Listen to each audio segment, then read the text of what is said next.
Hello friend, आप सभी का स्वागत है अवधीत स्टडी पॉइंट चैनल में।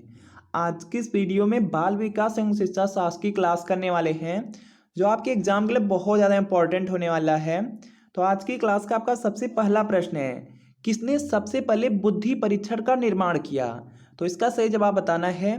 तो सबसे पहले बुद्धि परीक्षण का निर्माण अल्फ्रेड बीने ने किया था। बहुत ज़्यादा इंपॉर्टेंट है, कई बार एग्जाम में पूछा गया है। तो यहाँ पर आपका ऑप्शन नंबर ए बिल्कुल राइट आंसर हो जाएगा। इसके बाद देखिए अगला प्रश्न है कि एक शिक्षक कक्षा के कार्य को एकत्र करता है और उन्हें पढ़ता है, उसके बाद योजना बनाता है और अपने अगले पाठ को शिक्षार्थियों की आवश्यकता को पूरा करने के लिए समायोजित करता है। वह क्या कर रहा है, या आपको बताना है। तो वह देखेंगे सीखने के लिए आकलन कर रहा है। तो यहाँ पे बी वाला आपका बिल्कुल राइट आंसर हो जाएगा। अगला देखिए प्रश्न आपके सामने स्क्रीन पर है। देखिए कक्षा कक्ष में जो जेंडर है या जो लिंग है विभेद, या देखिए क्या है। तो यहाँ पर देखिए इसका राइट आंसर हो जाएगा कि शिक्षार्थियों के ह्रासोन्मुख प्रयासों अथवा निष्पादन का कारण बन सकता है। तो यहाँ पर क्या होगा, फर्स्ट वाला आपका यहाँ पे ए वाला बिल्कुल राइट आंसर होगा। अगला देखिए प्रश्न आपका है, बहुत ज्यादा इंपॉर्टेंट है। ध्वनि संबंधी जागरूकता निम्नलिखित में से किस क्षमता से संबंधित है? तो यहाँ पर देखेंगे इसका राइट आंसर होगा आपका ध्वनि संरचना पर चिंतन करना व उसमें हेरफेर करना। तो यहाँ पे डी वाला आपका बिल्कुल राइट आंसर हो जाएगा। इसके बाद देखिए अगला प्रश्न है कि प्रकृति पोषण विवाद निम्नलिखित में से किससे संबंधित है? तो यहाँ पर देखेंगे इसका राइट आंसर होगा प्रकृति पोषण विवाद दिया गया है। तो ये देखिए आनुवांशिकी एवं वातावरण से संबंधित है। तो यहाँ पे डी वाला आपका बिल्कुल राइट आंसर होगा। अगला देखिए प्रश्न आपका यहाँ पर है मानव विकास। देखिए जो मानव का यहाँ पे डेवलपमेंट है, ये देखिए क्या है। तो ये देखिए मात्रात्मक और गुणात्मक दोनों होता है। तो यहाँ पे सी वाला आपका राइट आंसर है। बहुत ज्यादा इंपॉर्टेंट अभी रिसेंटली एग्जाम में पूछा गया था। इसके बाद देखिए अगला प्रश्न है कि निम्न में से कौन सा समाजीकरण की निष्क्रिय एजेंसी है? तो यहाँ पर देखेंगे इसका राइट आंसर हो जाएगा सार्वजनिक पुस्तकालय हो जाएगा ऑप्शन नंबर सी में। तो सी आपका राइट आंसर होगा। यह देखेंगे समाजीकरण की निष्क्रिय एजेंसी में आता है। अगला प्रश्न है कि संज्ञानात्मक विकास निम्न में से किसके द्वारा समर्थित होता है? तो यहाँ पर देखेंगे इसका राइट आंसर होगा एक समृद्ध और विविधतापूर्ण वातावरण उपलब्ध कराना। बी वाला राइट आंसर होगा। अगला देखिए प्रश्न है कि निम्न में से कौन सा सीखने की शैली का एक उदाहरण है? तो यहाँ पर देखेंगे इसका राइट आंसर होगा चाक्षुष हो जाएगा। डी में दिया गया है, डी आपका राइट आंसर होगा। इसके बाद देखिए अगला प्रश्न है, यहाँ पे खाली स्थान है। प्रेरणाएं अनुभूतियों के संतुष्टिकरण की अवस्थाओं तक पहुंचने और वैयक्तिक लक्ष्यों को प्राप्त करने की आवश्यकता को संबोधित करती है।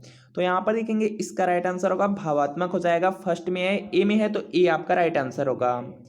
इसके बाद देखिए यहाँ पे नेक्स्ट प्रश्न आपका दिया गया है, एक आंतरिक बल जो प्रोत्साहित करता है और व्यवहार परक प्रतिक्रिया के लिए बाध्य करता है एवं उस प्रतिक्रिया को विशिष्ट दिशा उपलब्ध कराता है।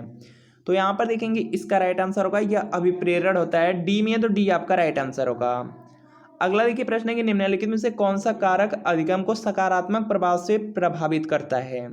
तो यहाँ पर देखेंगे इसका राइट आंसर होगा अर्थपूर्ण संबंध हो जाएगा। बी में है, तो बी आपका राइट आंसर होगा। अगला देखिए प्रश्न आपका यहाँ पर है कि प्रतिभाशाली शिक्षार्थियों को यहाँ पे खालिस्तान से जुड़े प्रश्नों पर अधिक समय देने के लिए कहा जा सकता है। तो यहाँ पर देखेंगे इसका राइट आंसर होगा सृजन हो जाएगा। ऑप्शन नंबर बी में है, तो बी आपका राइट आंसर होगा। अगला देखिए प्रश्न है कि निम्न में से कौन सा कौशल है जो संवेगात्मक बुद्धि से संबंधित है?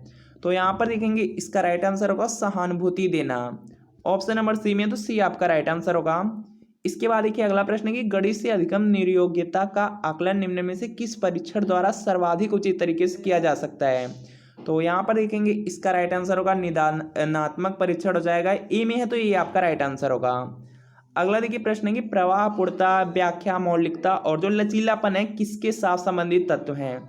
तो ये देखिए आपके हैं अपसारी चिंतन। तो यहाँ पे बी वाला आपका राइट आंसर हो जाएगा। अगर आप एमपी टेट वर्ग 3 परीक्षा पास करना चाहते हैं तो चक्षु पब्लिकेशन मध्य प्रदेश प्राथमिक शिक्षक पात्रता परीक्षा 2024 के लिए बहुत ही महत्वपूर्ण स्टडी गाइड बुक लेकर आया है, जिसमें आपको 3000 प्लस बहुविकल्पी प्रश्न मिलेंगे। 4 साल का आपको सॉल्व पेपर मिलेगा और यह देखेंगे मार्केट की सबसे बेस्ट बुक होने वाली है। यहाँ पर आप लोग बिल्कुल डिटेल में देख सकते हैं। सबसे पहले आपको एग्जाम पैटर्न दिया गया है। एग्जाम पैटर्न में देखेंगे आपको बताया गया है कि 150 प्रश्न पूछे जाएंगे। 150 मिनट का आपको समय मिलने वाला है और कोई भी निगेटिव मार्किंग नहीं होने वाली है। यहाँ पर पूरा अच्छी तरीके से पैटर्न दिया गया है। उसके बाद विस्तृत पाठ्यक्रम दिया गया है। यहाँ पर देख सकते हैं एक एक सब्जेक्ट का अच्छी तरीके से एक्सप्लेनेशन किया गया है। इसके बाद आप लोग देखेंगे तो यहाँ पर आपको विषय सूची मिल जाएगा और विषय सूची में आप लोग देखेंगे सबसे पहले आपको यहाँ पे 4 साल का सॉल्व पेपर मिलेगा। उसके बाद देखेंगे यहाँ पे बिल्कुल टॉपिक वाइज आपको सिलेबस मिलेंगे, सभी सब्जेक्ट आपका अच्छी तरीके से इसमें एक्सप्लेन किया गया है, दिया गया है। और इसमें देखेंगे बुक में सबसे पहले आपको प्रीवियस ईयर क्वेश्चन पेपर मिल जाएंगे, अच्छी तरीके से आप यहाँ पे प्रीवियस ईयर पेपर को सॉल्व कर सकते हैं। और बिल्कुल लास्ट में देखेंगे आपका आंसर शीट भी मिल जाएगा, अच्छी तरीके से बुक में एक्सप्लेनेशन भी किया गया है। इस बुक को परचेज करने के लिए यहाँ पे आप किसी भी यहाँ पे बुक स्टोर से परचेज कर सकते हैं। अगर आप ऑनलाइन परचेज करना चाहते हैं तो वीडियो के नीचे डिस्क्रिप्शन में लिंक मिलेगी, तो लिंक से आप लोग इस बुक को परचेज कर सकते हैं। चक्षु पब्लिकेशन का एमपी टेट वर्ग 3 के लिए सब्जेक्ट वाइज बुक्स भी आती हैं, जिसे लेकर के आप अपनी तैयारी को और भी अच्छी कर सकते हैं। सभी सब्जेक्ट की सब्जेक्ट वाइज बुक्स आती हैं, तो इसको आप लोग बाय जरूर कर लीजिए। सभी के लिए विद्यालयों में सभी की शिक्षा निम्नलिखित में से किसके लिए प्रचार वाक्य हो सकता है? तो यहाँ पर देखेंगे इसका राइट आंसर होगा समावेशी शिक्षा, ऑप्शन नंबर ए में है, तो ये आपका राइट आंसर होगा। इसके बाद देखिए नेक्स्ट है कि निम्न में से कौन सी शब्दावली प्रायः अभिप्रेरणा के साथ अंत बदलाव के साथ इस्तेमाल की जाती है? तो यहाँ पर देखेंगे इसका राइट आंसर होगा आवश्यकता हो जाएगा, बी में, तो बी आपका राइट आंसर होगा। इसके बाद देखिए यहाँ पे नेक्स्ट है कि निम्न में से कौन सा स्टर्नबर्ग की बुद्धि के त्रिस्तरीय सिद्धांत का एक रूप है? तो यहाँ पर देखेंगे इसका राइट आंसर होगा व्यवहारिक बुद्धि हो जाएगा, डी में, तो डी राइट आंसर होगा। इसके बाद देखिए अगला प्रश्न है कि 1 वर्ष तक के शिशु जब आंख, कान व हाथों से सोचते हैं तो निम्नलिखित में से कौन सा स्तर शामिल होता है?